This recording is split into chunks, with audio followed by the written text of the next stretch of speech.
आम आदमी दिखने के लिए सर्दियों के अंदर लोफर चप्पल जुराब के साथ पहनते हैं। दुख की बात यह है कि एक ऐसा व्यक्ति जिसने एफिडेविट दिया कि वो आम आदमी की तरह सारी जिंदगी रहेगा, आम आदमी की तरह दिल्ली का मुख्यमंत्री रहेगा, उसके द्वारा भ्रष्टाचार के, उसकी सरकार के अंदर भ्रष्टाचार के और जिस स्टाइल ऑफ लिविंग को उन्होंने अपनाया है, अपने मकान को बना करके उन्होंने सारे रिकॉर्ड तोड़ दिए। दिल्ली की अगर सिंप्लिसिटी की, सादगी की अगर कोई मिसाल अगर हम कहेंगे तो उसका नाम श्रीमती शीला दीक्षित है। कोई भी व्यक्ति श्रीमती शीला दीक्षित जी से अगर उनके घर पे निवास स्थान में जाकर के अगर मिलता था तो उसको सबसे पहले सादगी का एहसास होता था। और अरविंद केजरीवाल जी ने अपने महल को बनाने में, सजाने में जितना पैसा खर्च कर दिया, श्रीमती शीला दीक्षित जी की पूरी कैबिनेट 15 साल के अंदर मिलाकर के उतना पैसा खर्च नहीं किया होगा, उसका आधा भी नहीं किया होगा, उसका 10वां हिस्सा भी नहीं किया होगा जितना केजरीवाल जी ने 2 साल में खर्च अपने महल पे कर दिया। आज मैं नए खुलासे के साथ में आप सब लोगों के माध्यम से दिल्ली की जनता को कुछ बताना चाहता हूं। ये मात्र 45 करोड़ का खर्चा नहीं है। केजरीवाल जी के महल पे मात्र 45 करोड़ नहीं खर्च हुए। केजरीवाल जी के महल पे 171 करोड़ रुपया खर्च हुआ है। 171 करोड़ रुपया पब्लिक का पैसा कोविड के समय में, ऐसे समय में जब दिल्ली के अंदर लोग ऑक्सीजन को तरस रहे थे, हॉस्पिटल्स को तरस रहे थे, हॉस्पिटल बेड्स को तरस रहे थे, गरीब आदमी खाने को तरस रहे थे, 171 करोड़ का खर्चा केजरीवाल जी के महल पे हुआ है, 45 करोड़ नहीं। और अब आपको बताता हूं ये 171 करोड़ रुपया कैसे। केजरीवाल जी का जो मकान है 6 फ्लैगस्टाफ रोड, इसके बाजू में 4 और मकान पड़ते हैं। 45 Rajpur road, 47 Rajpur road, 8A Flagstaff road, 8B Flagstaff road, इन सभी जगहों के ऊपर मिलाकर के 22 ऑफिसर्स के फ्लैट्स हैं। और 22 ऑफिसर्स फ्लैट्स में से 15 खाली करा दिए गए हैं या तोड़वा दिए गए हैं। और 7 को के बारे में ये इंस्ट्रक्शंस दिए गए हैं कि अब ये दोबारा अलॉट नहीं होंगे, ये बहुत जल्द विकेट होने वाले हैं। और अब जब ये 22 ऑफिसर्स जब फ्लैट्स की जब कमी हो रही है, उस कमी को भरपाई करने के लिए केजरीवाल साहब की सरकार ने कॉमनवेल्थ गेम्स विलेज में 21 फ्लैट्स टाइप 5 के 21 फ्लैट्स खरीदे हैं, जिसकी हर एक की कीमत लगभग 6 करोड़ रुपया पड़ रही है। तो जो 21 टाइप 5 फ्लैट्स खरीदे जा रहे हैं ताकि ये जो 22 ऑफिसर्स के फ्लैट्स जब कम हो जाएंगे तो वो भी तो केजरीवाल जी के महल के अंदर उसकी कीमत भी डालनी पड़ेगी। क्योंकि अगर केजरीवाल जी के मकान को फैलाया जा रहा है, बड़ा करा जा रहा है और ऑफिसर्स के फ्लैट्स गिराए जा रहे हैं, खाली कराए जा रहे हैं और उसकी भरपाई दिल्ली की जनता की जेब से जा रही है, तो इसका जवाब भी तो केजरीवाल जी को देना पड़ेगा। और 121 करोड़ रुपया 126 करोड़ रुपया इसमें और 45 करोड़ रुपया केजरीवाल जी की खुद के महल को बनाने में कुल 171 करोड़ रुपया इसके अंदर खर्च हुआ। और अब मैं आप लोगों को इसके साथ में यह बताना चाहूंगा कि कैसे ये दिल्ली के हेरिटेज के ऊपर, दिल्ली की ग्रीनरी के ऊपर, दिल्ली के मास्टर प्लान के ऊपर, इन सब के ऊपर साथ साथ में बजट के अंदर भी लोगों को बेवकूफ बनाने के लिए प्रिविलेज का मामला बनता है। अगर भाजपा के जो विधायक है उनमें जरा सी भी समझ होती तो ये तो ब्रीच ऑफ प्रिविलेज का सीधे सीधे मामला है। कि हाउस से बजट पास करा लिया गया और डिमांड फॉर ग्रांट्स के अंदर कहीं पर भी मेंशन नहीं है कि मुख्यमंत्री का आवास बन रहा है।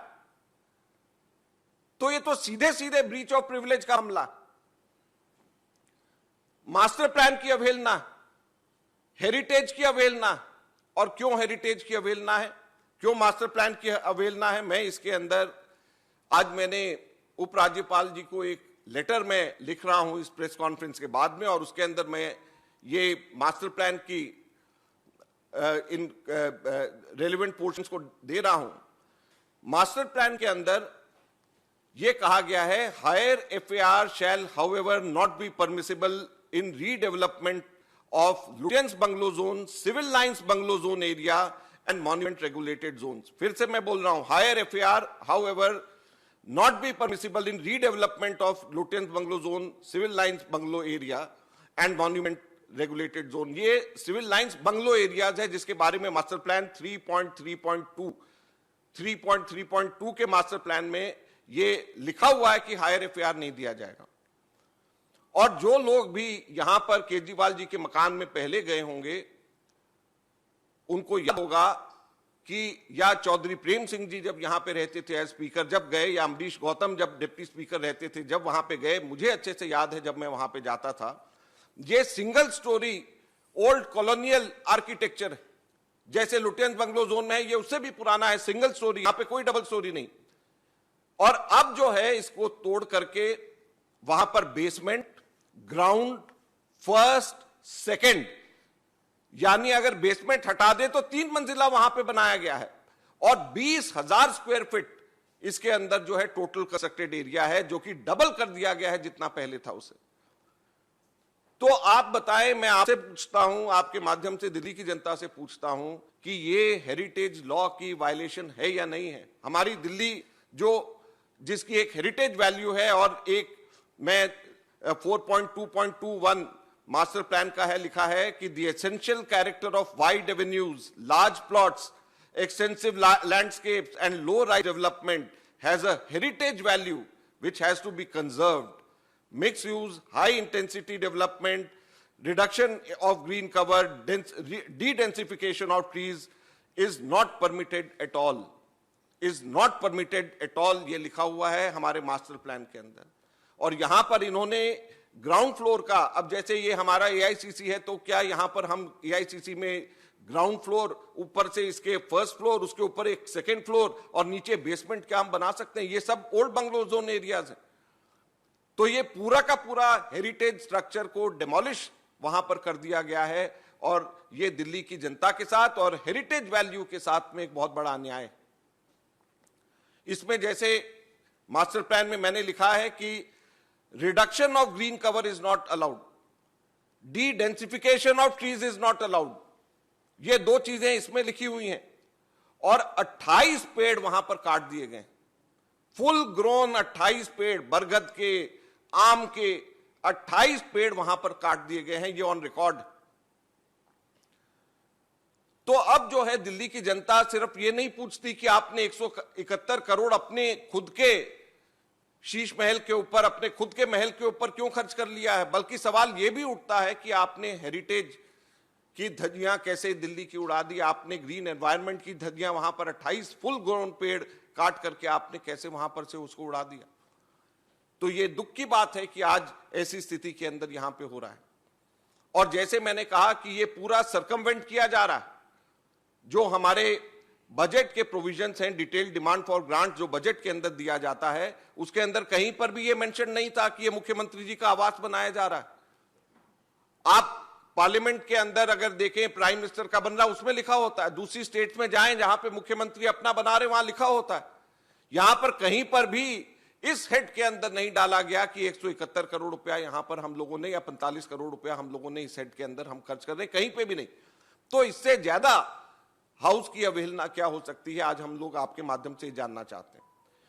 मैं पिछले दिनों एक टीवी डिबेट में राघव चड्ढा जी मेरे पास में थे, सामने थे, वहां पर तो ज्यादा समय नहीं मिला। वो मुझे दिखा रहे थे कि उनके पास में प्रूफ है कॉरपोरेशन का,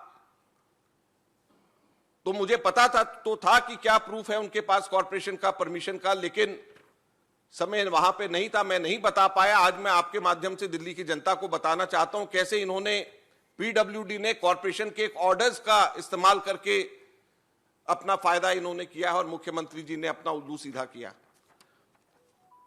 कॉरपोरेशन के, नॉर्थ दिल्ली म्युनिसिपल कॉरपोरेशन के 2017 के एक ऑर्डर्स हैं जिसमें वो पीडब्ल्यूडी को एग्जेम्प्ट कर देते हैं from seeking sanction of building plan from local bodies.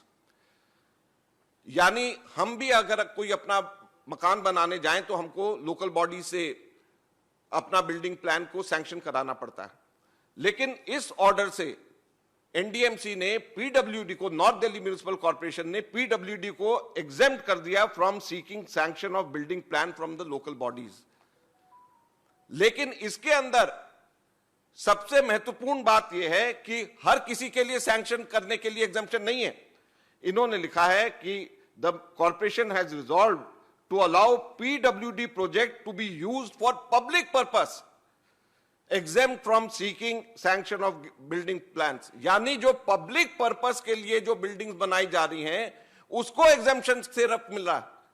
और पब्लिक पर्पस से के लिए एग्जम्पशन देने का मतलब जो स्कूल्स की बिल्डिंग है, हॉस्पिटल्स की बिल्डिंग है, उसके अंदर समय वेस्ट ना हो कि आपको एग्जम्पशन के लिए पहले आप वहां पे कॉर्पोरेशन के अंदर 3-3, 4-4 महीने, साल, 2 साल लग जाएं और उसके बाद में पब्लिक पर्पस का प्रोजेक्ट डिले नहीं होना चाहिए।